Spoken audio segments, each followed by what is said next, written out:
Hello bashers! So nandito kami ngayon sa Roxas, Palawan at nagpagas nga lang kami dito sa Caltex. Ang pinakaplano talaga namin ngayong araw ay pasukin namin yung barangay Tumarbong, Taradungan at yung mga kasunod pa ng barangay. So kung ano man yung plano namin, kung ano man yung aabutan namin doon, kung ano man yung gagawin namin, hindi namin alam. Basta ang pinaka-target namin, pinaka-goal namin is mapasok yung mga barangay na yun at mapuntahan ang mga lugar na pwede rin naming maipakita sa inyo. So tara! Tara na, wag na tayong magtagal pa rito. Excited na ako.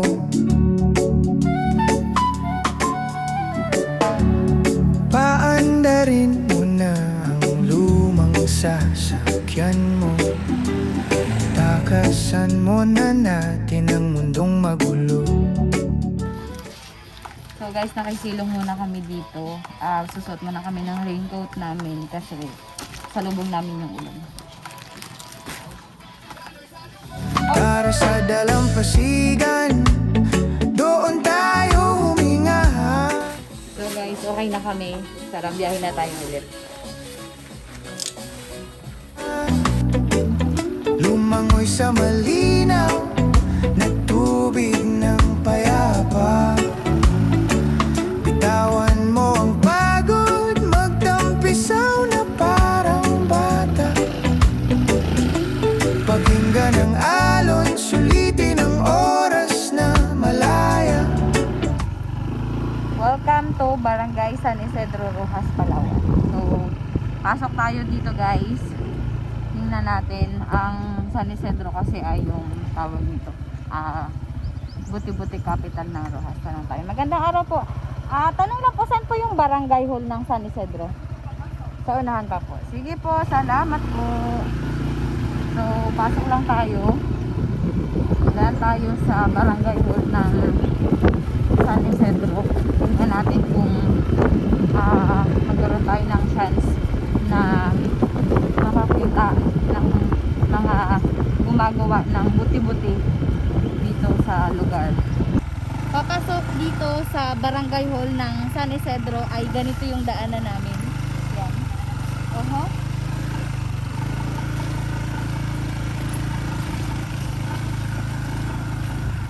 Medyo may maputik lang na area dahil nga halos maulan yung panahon dito at ngayon nga yan medyo makulimlim. Halata naman dahil naka-raincoat kami.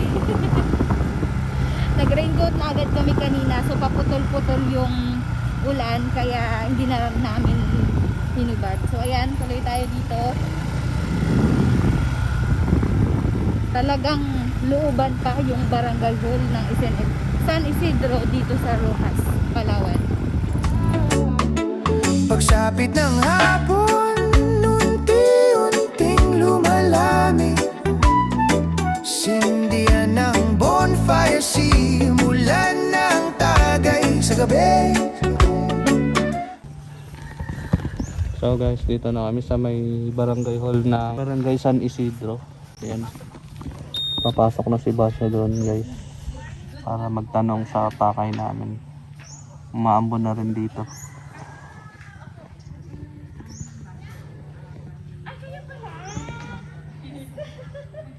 Kaya guys, kausap na ni Basya si barangay captain ata si Ma'am. Umiga sa buhangin, hayaan mo maglayag ang isip. Panoorin ang mundo habang nilalanghap ang hangin. So guys, duman lang kami dito sa barangay hall ng San Isidro kasi nga meron lang akong tinanong about sa barangay na to. At ayan nga, i-schedule na lang natin yung pagbalik sa barangay Isidro at diretso na tayo dun sa barangay Tumarbong naman. Kalma muna, huwag mo munang isipin ang trabaho. Baka tuluyang sumabog ang ulo. Kailan ka ba huling nag-relax ng tunay? So guys, nandito na kami ngayon sa rotonda ng Barangay Tumarbong. At ayun nga, tinitingnan namin dito yung tamang daan papunta doon sa pupuntahan namin. Dito na rin siya sa Barangay Tumarbong, pero hahanapin pa namin yung exact na bahay na pupuntahan namin. At dito naman papunta yung Barangay Taradungan at saka yung Bagong Bayan. So, hanapin muna namin yung bahay na pupuntahan namin dito sa Barangay Tumarbong. Sige na, bitawan mo muna ang bigat ng buhay. Sa ilalim ng buwan, maririnig ang alon.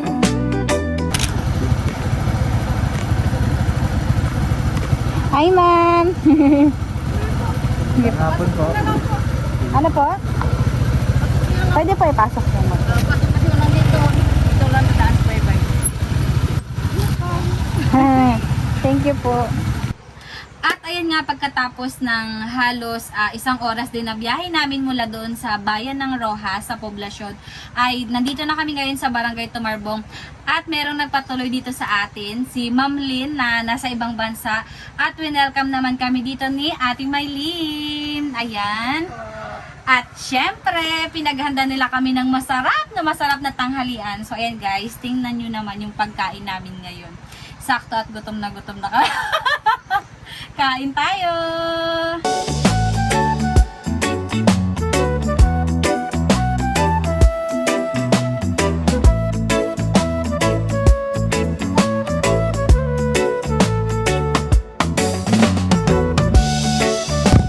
So guys, katatapos lang namin kumain. Bale, may dumating na isang kakilala nila, Tatay Alex at saka Nanay Maylin, na galing sa Green Island. May dala siyang tirik. Tirik! Pupud tripin ni Basha, panoorin natin siya. Guys, kain tayo ng tirik. Lagyan natin ng kalamansi na may sili. Ohohoho! Ohahay!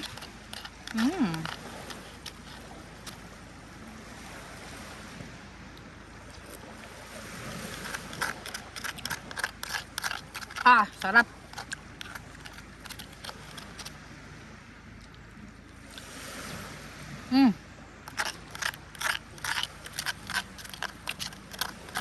Sarap!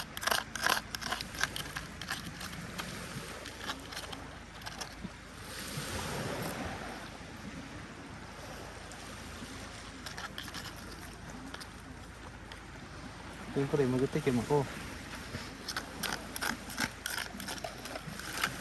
Tirik Tirik with a view of Banwa Island. Banwa Island. The most expensive island resort in the world.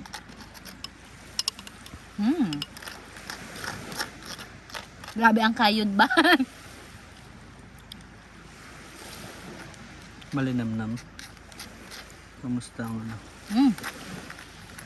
Atem! Ang dami kalamansi ilagay ko.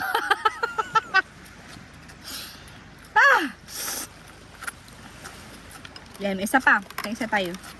Kinain mo yung ano? Itim? Tinanggal ko yung iba. Ay, may sili. Pakita mo yan. Yung kakainin ko nga eh. May isa pa. Sa'yo din to.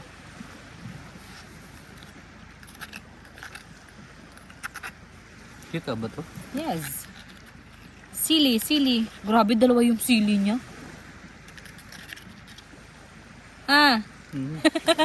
Kaya magpakain. Wow. Hindi mo tanggal yung ano.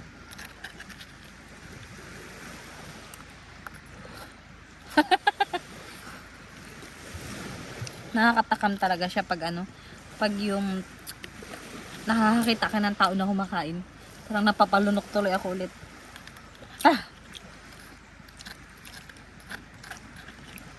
Ito pa, meron pa yan sa gilid. Ito. Kabila. Sarap.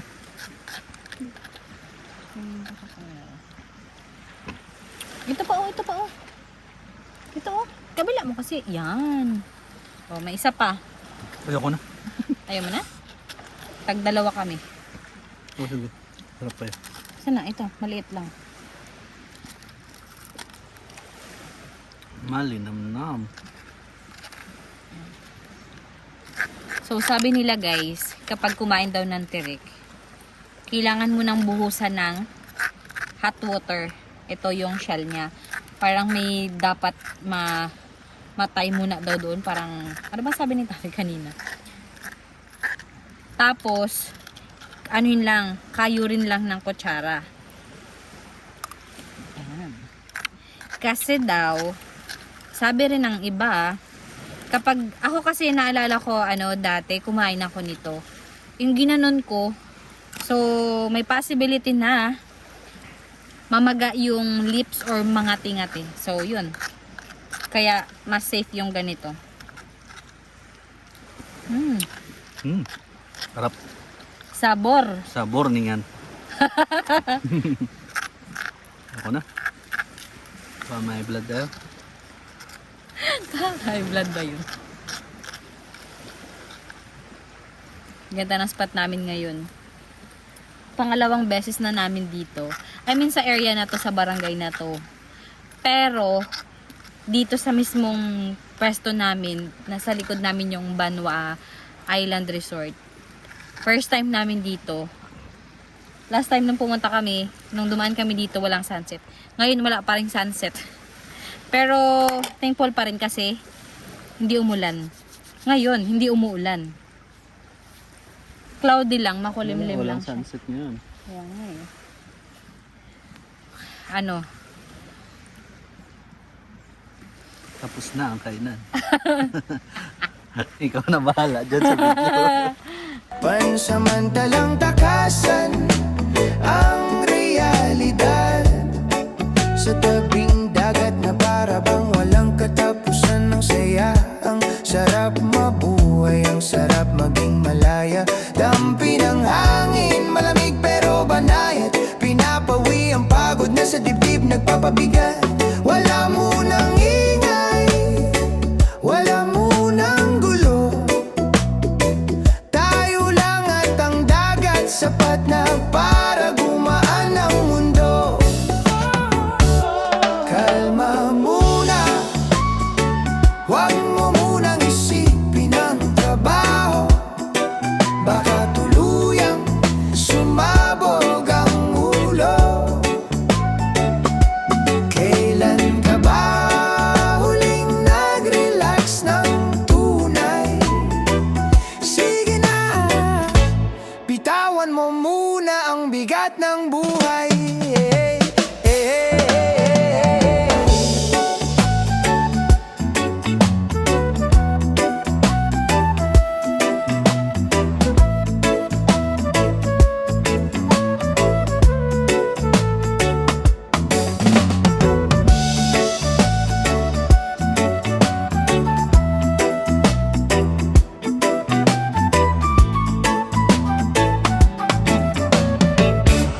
So guys, 7:30 na ng gabi dito at ayan nga, handa na yung mga pagkain na kakainin namin ngayong gabi. Meron kaming pansit, inihaw na isda, merong pork at chicken adobo, at ang fried chicken. So ayan, kain tayo. Sa ilalim ng buwan, maririnig ang alon. Parang musika sa gabi na kalmado ang tono. Kapit ka lang, sabay tayong maglakad. Pansamantalang takasan ang realidad. Hi guys! Good morning! So ayan, kagigising lang namin. At ayan, pababa ako ngayon sa papunta dun sa Kubo kung saan kami mag-breakfast kasi natid na ni Nanay Maylin ang aming breakfast. At ito nga pala yung tinuluyan namin dito sa Tumarbong Rojas. Ayan. So, kami ay pinatuloy lamang dito ng aming isa sa Facebook followers na nasa ibang bansa. So, shout out to Ma'am Lynn Tabang. Thank you so much po. At eto lang naman yung view namin sa morning. Diba? Very private. At dito kami magbe-breakfast. So, tara! So guys, ito na yung breakfast namin. Merong tuyo, daing, hotdog at saka nilagang itlog. Tapos yung kanin namin, fried rice, sinangag na kanin. So tara, kain tayo. Pagdating ng umaga, bubungad ay sikat ng araw at dagat. Liwanag ng araw, dahan-dahan tumataas. Sumumukuti tapang tubig, parang salamin at bawat hinga. Ramdam mo ang bagong umaga, sabay tayong magkape sa may buhangin. Walang oras, walang kailangan. So guys, pagkatapos nga namin kumain ay nag-ready lang kami, nag-prepare kami ng mga dadalhin namin para makapunta doon sa Green Island. So to give you an idea. So para bigyan kayo ng konting information, ang Green Island po ay isa sa mga nag-export ng seaweeds sa iba't ibang lugar. So meron doon kasing seaweed farming, kaya yun yung pinaka pakay namin doon sa isla na yun. So, handa na yung bangka namin. Ayun na. At kaya naman, tara na! Bawat sandaling simple at payapa. Dito natin makikita kung gaano kasarap ang mabuhay talaga. Bitawan mo na ang bigat na kinikimkim. Hayaan mong sa alon nito tangayin. Sumabay ka sa hangin sa ritmo ng paliig. Isang saglit lang magiging magaan ang dibdib. Ay, ganun? Kalma muna, huwag mo munang isipin ang trabaho. Baka tuluyang And guys, kasama namin si Tatay Alex. Siya ang magdadala sa amin ngayon sa Green Island. At doon naman mamimit natin ulit si Tatay Florito. Si Senta. huwag mo munang isipin ang trabaho. Baka tuluyang sumabog ang ulo. Kailan ka ba huling nag-relax ng tunay? Sige na, bitawan mo muna ang bigat ng buhay.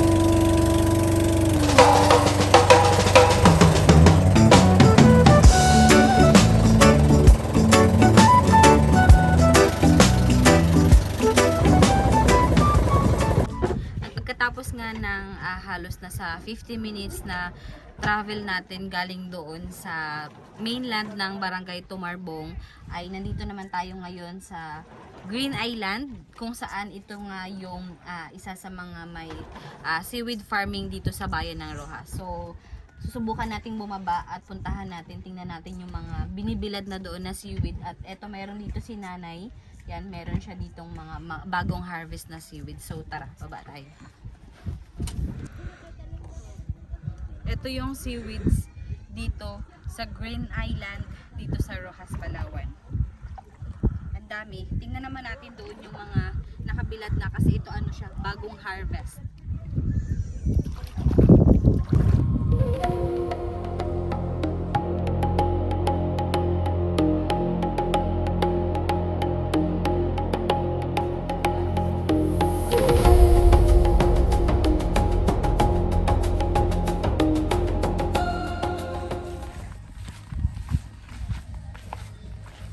Ikot-ikot kami dito sa isla. Puntahan namin yung dulo nito. Tapos mamaya doon na naman kami sa kabila. Medyo mainit lang. Well, isla nga naman. Pero, ayan, naglalagay ako ng pang, ano. Kung mapapansin nyo, ito pa rin yung suot ko. Actually, suot namin. Kasi nga, wala kami ibang baon na damit.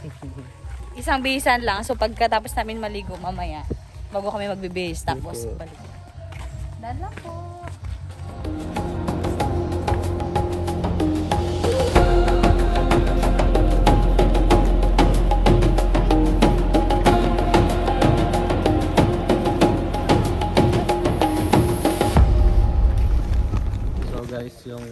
natin na e-bike kanina, sabi ni tatay ay namamasada daw dito at 5 piso raw po yung pamasahe, di ba? Yung mga estudyante daw yung kadalasang sumasakay doon.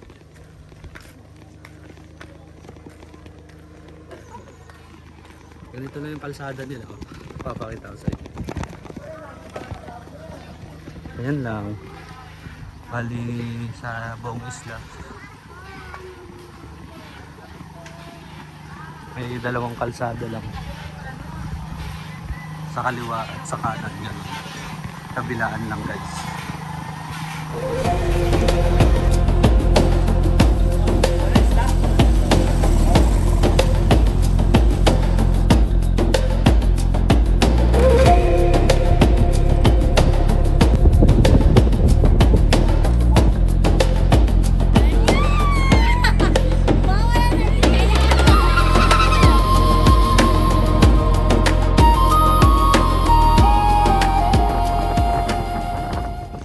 Kakatapos nga lang naman ikutin itong Green Island at harating kami doon sa dulo hanggang doon sa kabilang dulo, at dito sa isla na to ay meron lamang silang zone na tinatawag, so from zone 1 to zone 4, at halos mahigit 1,000 nga lang daw yung nakatira dito sa isla. At ayan, ipapakita ko sa inyo yung kuha ng drone namin kanina.